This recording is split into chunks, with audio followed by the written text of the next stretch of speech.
A Los Osos resident is grieving over the loss of her horse, which was electrocuted by a downed power line. Now, the owner says she wants to see something done to prevent this from happening again.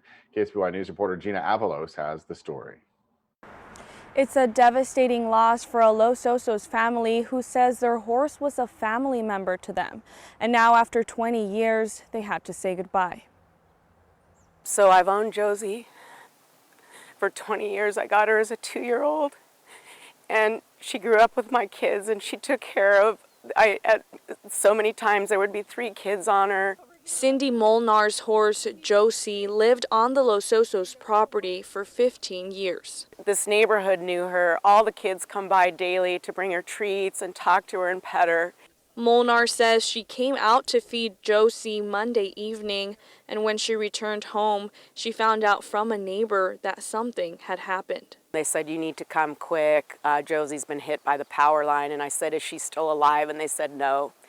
Linda ROELLER, a friend and a horse owner on the property, says her horse was also there.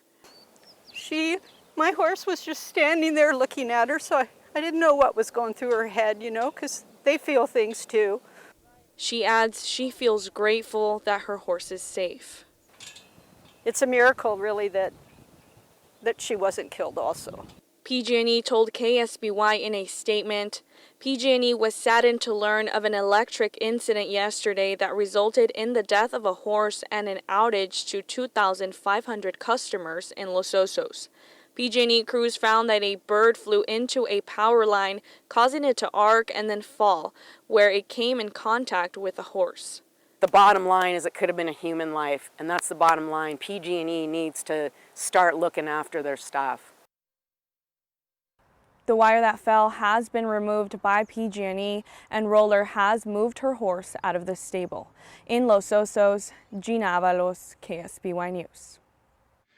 PG&E reports power in the Los Osos area has been restored to those impacted customers.